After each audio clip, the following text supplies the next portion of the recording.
On this episode of Exactly How, we're going to show you how to become a real estate millionaire, how to get creative with the financing, and how to identify the best opportunities on this episode of Exactly How. You're listening to the Exactly How podcast, where you'll hear the underground, closely guarded wealth building secrets of successful people around the globe. Discover exactly how to improve your mental, physical, and financial health. Feel better, make more money, live, give, and prosper in today's exciting, fast-paced world filled with opportunity for those who know exactly how. Hello, everyone. Welcome to the Connected Investors podcast and YouTube show, Exactly How. During this episode, you're going to discover exactly how to make your first million investing in real estate. For those of you who are new, my name is Ross Hamilton, today's host, CEO of ConnectedInvestors.com, the real estate investors marketplace and community. And today we have the privilege to learn from a couple of guys who were featured on Oprah Winfrey's reality show, $1 Million Neighborhood, and nominated as one of the top 18 for mortgage brokers across Canada at just 30 years old. These guys are a phenomenal, group of entrepreneurs, but prior to their career in real estate, they had a lot of jobs, normal jobs probably that aren't even as good as your job. They worked at a credit union. They worked at a power washing company and all of that. But in the back of their mind, that all changed because they knew they wanted to get into real estate in one way or another, because that's where you get rich. I love it. It's the truth. I would describe our guests really as workaholics. I'd like to introduce you to Kyle Green and Jesse Johnson. Guys, thanks for being on the show. Thanks for having us. All right. Who's Kyle? Kyle, raise your hand. Yeah, right here. All right. There you go. Jesse, hello. All right. We're excited for you guys to be here. And if you're listening to this on the podcast, please go over to the Connected Investors YouTube channel so you can see and interact with us in different ways. At the end of this show, we show you some things that you can't see on the podcast. So make sure to visit the Connected Investors YouTube channels. I really appreciate you guys jumping on here to cover one of the most important topics for 99% of our members, which is how to make your first million investing in real estate. Exactly. Yeah, we're excited to be here. Yeah, this is going to be a really good show. And before we dive into it, Kyle, Jesse, you guys contribute a lot of your success to your niche of working with investors. Why do you think this has played such a big role in your success? You want to start with the conch there, Kyle? Sure. Yeah. I think as a young mortgage broker, it really helped to give people a reason to deal with me instead of somebody else. So I started working as in that niche back when I was 20 or 21 years old. So started to get really good at that in that niche. Started to really connect myself with every investment group I possibly could, every realtor who focused on this network, learn it inside and out. And after doing this I've been doing this for 13 years now. I'm just known as the investment mortgage broker. So I'm the go-to resource, and people come to me knowing that I can get these types of deals done and give them advice and input that people are looking for. So it's important to have a niche. It gives people a reason to deal with you instead of somebody else. And frankly, when you're 19, 20, 21 years old as a mortgage broker, lining up, compared to the multiple of options clients have, the 40-year-old mortgage broker, for instance, you stand out in some way, right? Hey, I just turned 40. We're old now, Jesse. We're old now. Yeah. We'll talk about that later. Yeah. Yeah. No, that's really cool that you say that, because I started investing in real estate at 19. And in my book, Real Estate Investing in Your 20s, I talk about how being young was such an advantage because people remembered you. Mm-hmm. Yeah. Stood out in some way, and no one really felt threatened to just tell you everything they needed to know. So a lot of people would look at that as a challenge, but I looked at it as an opportunity to kind of do some things. And now we're all getting up there, and we just remember the good old days when we were the young kid in the room. But now we get to help a lot of other people. So yeah, I mean, picking a niche is really important. And if anyone noticed, you guys have a bit of a unique accent. Where are you from? Yeah, that's funny. Canada. Yeah. Vancouver. You have a very, very unique accent, Ross. Yeah. It's the accent, not us. I know what you're talking about. What are you talking about? Exactly. Well, that's because I was born in New York and I live in North Carolina now. So there you go, yeah. A little of the Long Island and a little of the Southern. So guys, just because our guests here are from Canada. Everything that we're talking about translates all the way through. And this is a very unique perspective on real estate investing kind of internationally. So pay close attention. For those of you who are new, what makes the Exactly How Financial Freedom podcast unique is every show comes with a detailed action plan. We're going to pull the notes, all the best ideas out of Kyle and Jesse's head, and give you a blueprint at exactlyhow.com that you can go to and download and implement everything we're going to cover here. Plus, you can also throw your name in the hat to win our $3,000 software that helps you locate the best investment properties anywhere in the U.S. I'm sorry, it doesn't work in Canada. But if you're looking to invest in the U.S., you can find every type of investment property you've ever wanted to find. You can see every real estate investment transaction, every flip, every landlord, everything you need to succeed as a real estate investor. You can throw your name in the hat. We're actually going to announce the winner here shortly. So make sure to stay tuned. If you're watching this on YouTube Live, you could be one of the winners. All right, guys. So we're going to jump into it and just really peel back the curtain. But before we do, are there any huge differences between investing in real estate in Canada and investing in real estate in the US? I'm just curious. Yeah, I mean, we are in Canada, each agent, broker, mortgage broker, or realtor, we're, provincially regulated, and then some national regulations as well to some extent. So we're going to have a different set of terms and rules, but the core values of what you're looking to do is relatively the same. I mean, your systems are a little bit different down the States to what we have, but at the end of the day, the concepts within the book, it's kind of the same thing. One interesting fact in Canada and in a lot of the metropolis locations, the properties are painfully expensive. So it can, when you talk about reaching your first million, in some areas, you can hit that a lot faster when your average house is 3 million versus, 300,000, right? So aside from that, the bones of the book doesn't make a huge difference on the concepts. Do you want to add to that, Kyle? Yeah, I mean, as Jesse said, some of the actual examples of how the financing might work, for instance, might be a little bit different. But those little nuances aren't going to really change the core concepts of how to invest in real estate. Perfect. And you guys mentioned a book a few times. Do you mind holding that up? Absolutely. All right. Rockstar real estate investing. All right. Available in both countries. Yes. Yeah, exactly. All countries. Okay. And we'll make sure to have that at exactlyhow.com, so you can go ahead and check out the book that these gentlemen have put together and how they've managed to amass a fortune in a relatively short period of time. And if you're watching this on YouTube, one of the most important things you can do is check out the description of this video. There are some really powerful links in there, free giveaways, and the stuff that you guys are asking for, calculators, checklists, everything you need can be found in the description of this YouTube video. Okay, well, let's go ahead and jump right into it. This is called Exactly How. So we like to kind of peel back the curtain and just give people action steps. So before we started talking, Kyle and Jesse, we talked about the main 3 steps to making your first million, and you guys broke it down in making sure you have the money lined up, being able to find the opportunity, and doing it. So let's go ahead and talk about the money. Mm-hmm. Yeah, money. I guess it can be drilled down to 3 core concepts. The first place to look for money is a concept we called in our book, borrowing from yourself. And that would be just seeing if you have home equity in your own home or if you have savings. In general, what most of our clients do is they borrow from their home equity, because whenever you borrow money to invest in Canada, the interest portion of the payments is tax deductible. And so I know that the overall concept in the US is very, very similar to this, where you want to be borrowing as much money as possible for your investments because the interest cost is tax deductible. So the first step is always to look at your own primary residence is usually the first step for most of our investors. Or looking at other properties that you own to access the equity.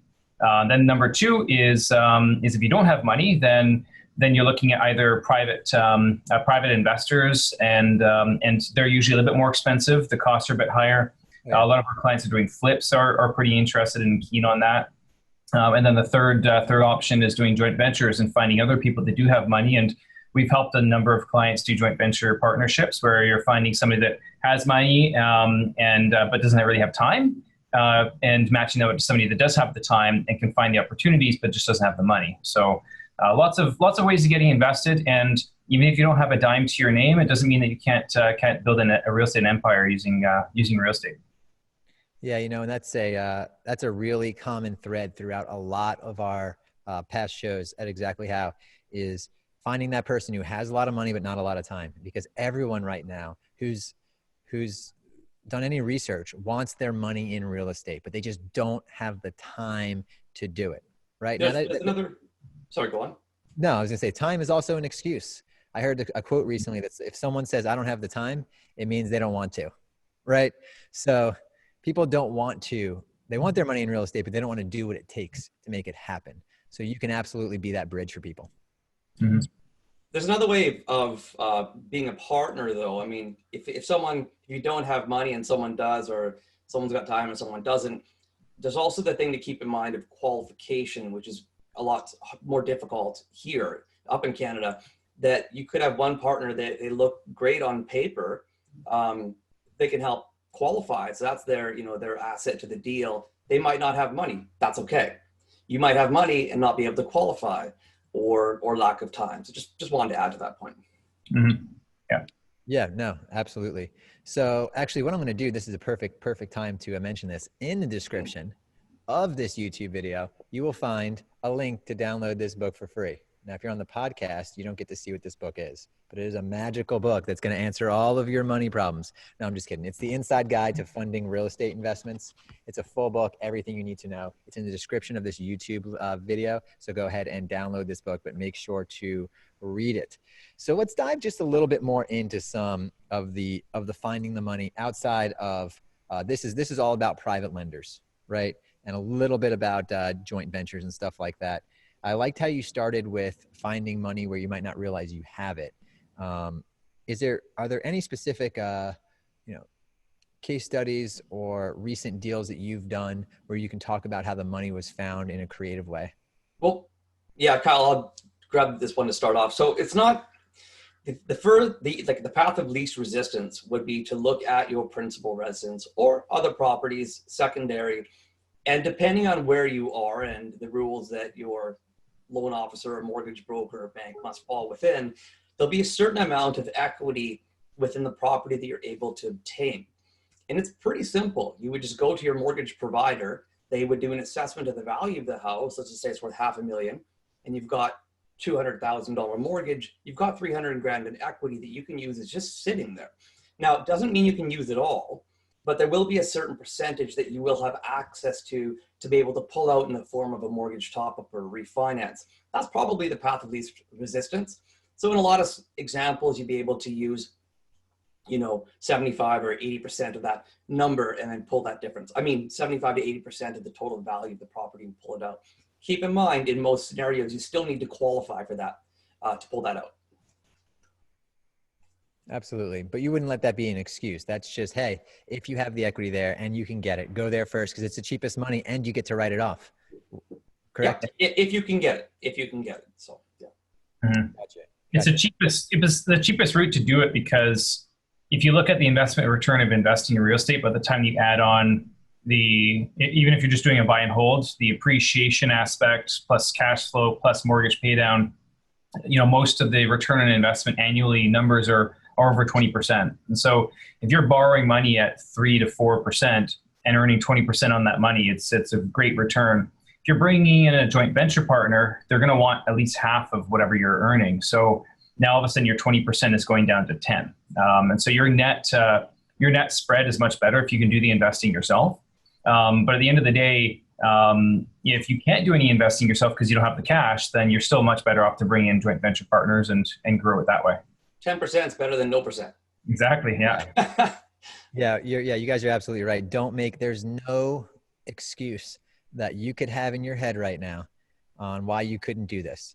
I literally started out with nothing. My job prior to being a real estate investor wasn't even as good as a credit union teller.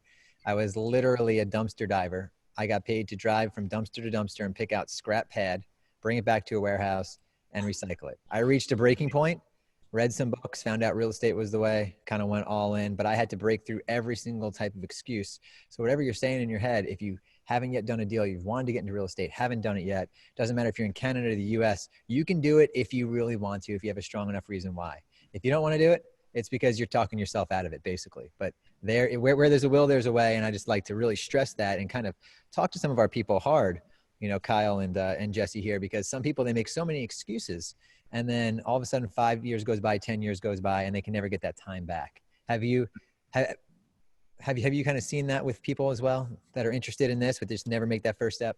I personally have a number of clients that, obviously not going to say names here, who they've been asking me questions, running pre-approvals, looking at properties. I've been doing it for 14 years. And some of these guys have been going on for 8, 9 years. Well, in Vancouver, things traditionally double by every 10 years within range. So now a property that they were complaining about affording back then has almost doubled in price, and they've missed multiple markets. It's very important to just get out there and do it. You know, what's the term? You're better to buy and wait instead of wait to buy for real estate. And that really means a lot. Yeah, I agree with that. I think a lot of people sit on the sidelines, and some of these people have analysis paralysis. And so they just sit on the sidelines waiting to find their perfect deal, when the reality is a deal is going to return a much better cash return than doing nothing. So analysis paralysis. I like that. Yeah. I mean, me personally, I learned just by jumping in. I can read all the books, I can listen to tons of podcasts, but until I'm in the game, I can't learn. People learn in a lot of different ways. If you've been on the sidelines, you got to get in the game one way or another. And a lot of people do that initially through wholesaling, because they get a little scared of the funding side, because it's kind of a big commitment. But you can't dabble in anything, right? You can't half do anything well. So make the commitment. We're going to talk about finding the opportunities now. We talked about funding, some joint venture opportunities. Again, you can get this book right here that breaks it all down in the description of the YouTube video. Way more than we can do on this short podcast. Let's talk about finding the opportunities. And I'm really excited to hear what you guys have to say, especially coming from Canada. For sure. Maybe Jess, you want to go with this one? Yeah. Can you define the question a little different? Oh, I'm sorry. Yeah. Finding the opportunity. Step 2 was to find the opportunity.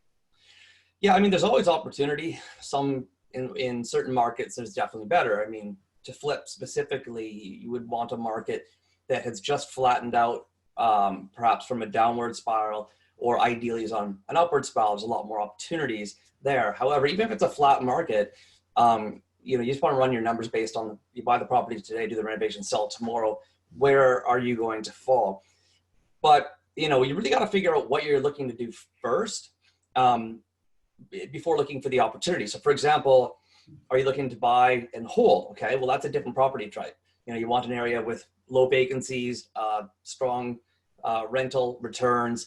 But if you're looking to do a quick flip or quick flips, again, it's a very different type of property you're looking for. Then of course, having the right people to help you find those opportunities goes a long way as well. Yeah. I'm gonna let you kind of jump in here, but what I want to say is kind of ties a bow around what you said, is understanding what your goal is first is most important. For sure. Flipping is fantastic if you want quick cash. Every property you flip, one day you probably wish you still had it, right? Yeah, to some extent. Buying and holding is a whole different ballgame. So know your exit plan, know what you want to do first before you can even figure out what the opportunities are. Go ahead and pick up. Yep, for sure. That's a really important point. But yeah, having an idea of what your focus is, and so knowing which direction you want to take, and then you start to look at the opportunities. And one of the things that a lot of our investors look at is, where are the jobs growing, right? Because that's the best leading indicator. If there's a lot of job growth in a marketplace, that will usually push down the vacancy rates, which then pushes up the rents, which makes your property's cash flow better. And when the rents start to go up, that usually makes that market a little bit more attractive to own instead of rent in, which then starts to push prices up. So that's really the primary. If you look at most large real estate companies like REITs, real estate investment trusts, et cetera, the areas that they're going in and investing in usually are where the most jobs are going, because that's where the net migration is heading. That's where we saw a few years ago, a lot of our investors were buying down in Phoenix. Huge job growth down in Phoenix. A lot of head offices and major major hubs are opening up in Phoenix, lots of jobs being created there. That pushes down vacancy, pushes up rents, and we've seen prices increase in that market too. So I think that's really important. The second thing that I look at too is if you're looking at a buy and hold, having some way of doing an analysis on the property to compare property A to property B is really important. I created a tool for myself actually before. Geez, when was this? I was 21 years old, I think, to look at my own potential real estate acquisition. And I realized that most investors didn't have any tool to do this, but it allows you to break down everything into relative terms. So if you're looking at one property that's $600,000 and it rents out for $3,000 a month, and another property that's $700,000 and rents out for $3,200 a month, and different expenses, et cetera, how do you break that down and make a decision and do an A/B analysis? You know, which of these two properties is better? And breaking everything down into a number, and generally that number is the total return on investment. Having a way of analyzing that is a really important key. And so, we've distributed that tool to a lot of our investors, and it helps them make that decision. Can I add to that as well? I had, adding metrics is key. 100% agree with you. Without knowing the numbers, you're just playing a guessing game. So in addition to what Kyle had, I just did, we'll call it a case study, an analysis for a client where he was buying a property.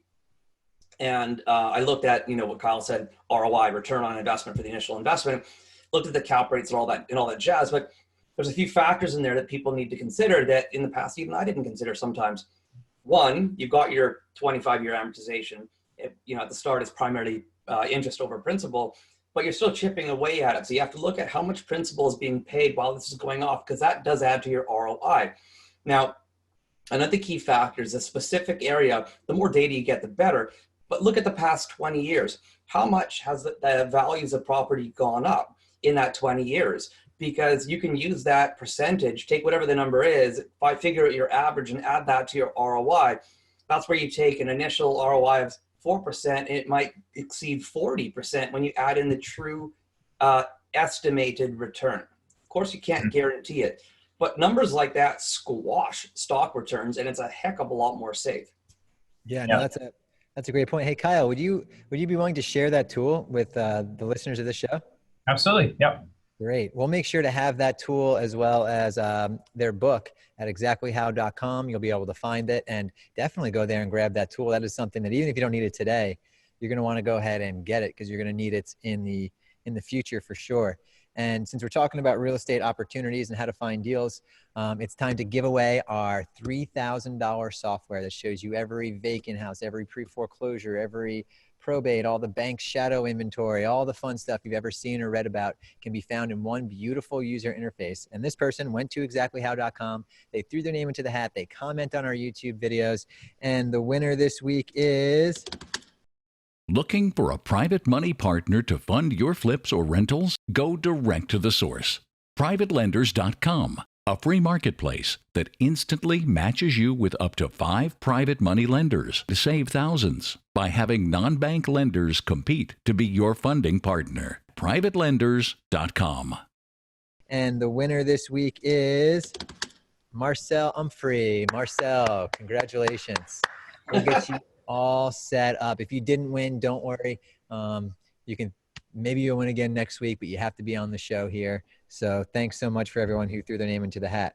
All right, great guys. We talked about the different ways to fund a deal. And again, this book is in the description here, so make sure to grab that. How to find opportunity. We even talked about how to evaluate it a little bit, which is awesome. And thank you so much, Kyle and Jesse, for giving away that free tool. Now, the third step is just doing it. We kind of almost touched on this a little while ago about people that they get stuck right before it's time to jump in. And what I wanted to kind of touch on that you guys talked about that was really important is looking at employment and looking at jobs. So many people right now that I talk to, like, oh, I want to invest in real estate. I'm going to wait for the crash. I'm like, what crash? Oh, the crash is going to come. Yeah. Do you have information I don't have? Because as long as jobs are strong, that the housing market is stable. So if you want to wait for a crash, watch jobs, falling through the floor. And we did a whole thing on the 2020 market crash. I'll actually put the link in the description of this. YouTube video to the other Exactly How podcast. And anything that ever kind of fell back the other way wouldn't look anything like the last one. And it's more on the commercial side than the residential side is what people are projecting. But if that was your excuse, go ahead and throw that out, because you're going to be waiting a long time. It's a good excuse to tell yourself. But let's talk about, jumping in there and actually doing it as the first step, as the next step. If you want to line a certain amount of things up. So there's a lot to be said about just do it and jump in there. And, Kyle and I are both firm believers of that, but you still got to make sure there's certain things that are set up. Reading a few books, great. Don't get caught up on reading too many. Partnering yourself with the right people. Make sure your broker, mortgage broker, loan officer, I think you guys call it down there, knows what they're doing, with respect to investment properties. You do your pre-approval, know where you stand, know if you've got your partners. Again, these are all steps we've already discussed, but it's important to make sure that they are stabilized. If you're working with a realtor, do A, they know the area, B, do they deal with investors? Once you have these steps figured out, then yeah, absolutely dive in there and do it. Because if you don't, you're never going to start. Yeah, definitely. And I think that you, as you mentioned, Ross, you learn a lot more generally by just getting your hands dirty, right? Getting into the deal, writing an offer, going through the motions, you do your analysis, you make a couple calls with the people that you've built that team with, where you say, hey, I noticed that this was in the contract or this was in the financial statements, and what do you think about this? But those are not things that you're going to know intuitively by reading books a lot of times. So usually you just have to surround yourself with really good people that are going to be your safety net and start to move forward with it. Start to write offers, get in there. And one of the important things too that I recommend is networking. Get involved with networking groups, get involved and watch more of Ross's videos, learn more about real estate investing to inundate you with the knowledge and the confidence that you need to get out there and write offers. But if you just gather up all this information and do nothing with it, you've literally wasted your time. You've wasted your time doing nothing. Yeah, that's fantastic. You want to surround yourself around other like-minded people, which is basically what Kyle just said. Yeah. No, yeah, absolutely. I couldn't agree more. Being the CEO of Connected Investors, a social network of, nearly 1 million real estate investors, I found out at a very young age that the more people you were connected with, the easier it was to get deals over the finish line. And there are so many. What's great about real estate investing is there's so many people that are willing to help you, that are willing to talk to you, that are willing to, coach you on how to actually do this if you want to actually do this. So if you've been trying, just don't give up. Just assess your excuses and just eliminate them. When you ask yourself why too many times, like, I'm not doing this, why? You ask yourself why 5 or 6 times, you realize there's no reason, right? It's a lame reason that's you can step over. So if you've been in real estate for a while, if you're using our tools and you haven't yet closed a deal yet, it's not the tools, it's your effort. You got to get in there. You got to make something happen. So this is just more proof there that it doesn't matter what country you live in. If you were a dumpster diver or a carny or a credit union guy, you can make it happen in real estate. And this is where all of the millionaires are made. I don't know if this stat is the same in Canada. I'll actually ask you guys this. In the United States, 90% of all millionaires make their money through real estate. Is that pretty consistent in Canada as well? Yeah, I'd say so. Yeah. And there's so many people that, when I think about that stat, guys, I think it's like probably a large portion of those are just accidental millionaires. I was just going to say, yeah, exactly that. They just became a millionaire just because they owned real estate. A lot of these millionaires, they started with real estate for sure. It doesn't mean that when they turn into 100 millionaires that it's all from real estate, but it's a starting point that created a large amount of cash flow that they can now do stuff they couldn't have done before with. Yeah, exactly. And just to tie everything we talked together, we talked about here, guys. I used your exact technique when I first got started. I bought a property, I lived in it, I got it refinanced. I used that money. I invested that in a bunch of creative financing, joint venture deals. I was able to pull $60,000, $70,000 out of one deal, turn that into dozens and dozens of deals, and then even refinanced some of those and got some private money and hard money and worked my way up. So I did everything that we talked about, I did on my journey. Then I took a lot of that capital and I invested it in Connected Investors. And now the money we make with connected investors, I put it back into real estate. So it's this beautiful circle, and this stuff does work. Let me ask you guys the most important question. Kyle, I'll let you answer first. What do you think your life would be like if you never got into real estate? Wow, what would my life be like? It'd be pretty lame. Yeah. It wouldn't be nearly as much fun as it is now. I don't know, real estate, and I'm going to put my my career hat on for a second, but being involved in real estate is awesome because it's a way of being self-employed, and being able to build a career in something, and build a business in something. We don't need to go and get a huge bank loan for it. It's not like starting up a restaurant where literally you're going to have 20 to 30 employees right off the bat. You're going to need a $100,000 loan to do the leasehold improvements on that restaurant location. Like, you're really putting a lot of your eggs in that basket. Getting involved in real estate as a mortgage broker or a realtor, et cetera, a lot of people start off small, they work from home, they get involved in it. And that's a good way of getting involved in real estate investing too, because you get really connected to the community and start to learn a lot more by doing that. I don't know. I mean, I'm hoping that I would still be running a business of some sort, but I couldn't tell you, man. It would be so drastically different. I've been doing this since I was 19, man, so it's hard to tell. Yeah, me too. Yeah. Jesse? Yeah. Again, very tough to tell. I'm 14 years in, started in 2006.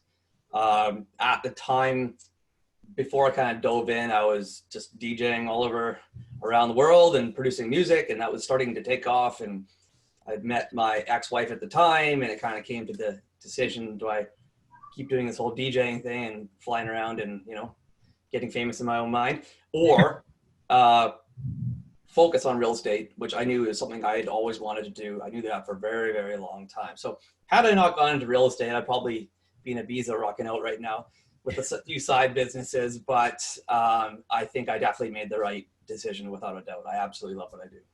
I'm not so sure, Jesse. Ibiza sounds pretty good. Yeah. Yeah. That's a good point, actually. No, you'd be walking out of Ibiza and thinking, man, I'm having a lot of fun, but how the heck am I ever going to retire? When is this? I got no money.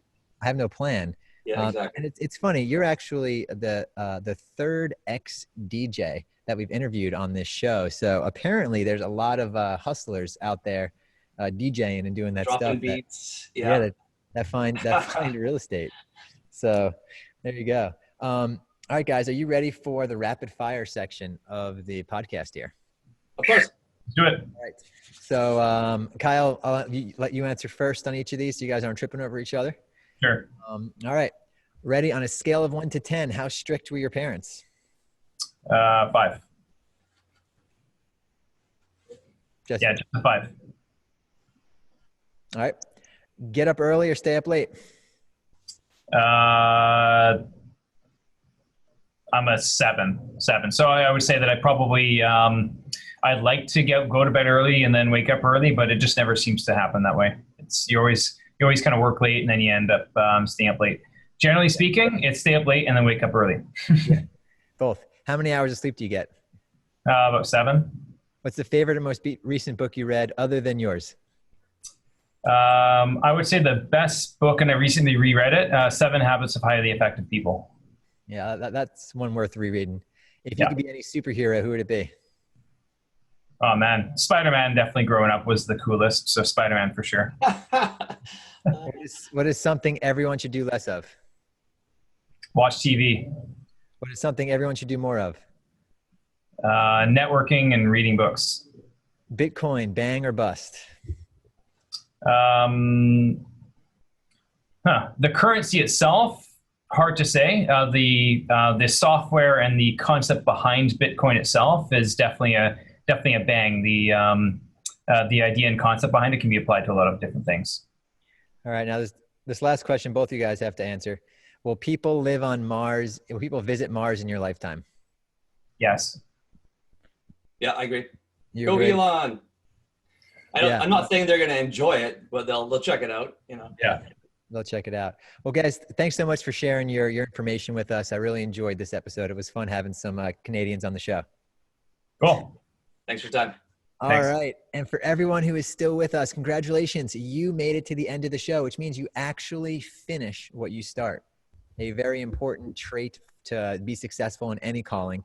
So you found value in what Kyle and Jesse and I were providing you. Please go ahead and give us a thumbs up, a like, a share, a comment, something. Engage with us. Your engagement is what fuels us and is the currency between me and you. We spend a lot of our time, energy, and effort here making this thing happen, and we want to make sure you guys are liking it. So thank you so very much. Make sure to visit exactlyhow.com to pick up the show notes, the free tool, get access to their book, and also take a look at all of the previous shows that we've done that also have fantastic free giveaways. It's essentially like a real estate investing university that you get to use for free. But remember, you have to take action. So until the next show, I'll see you on the inside. Bye-bye.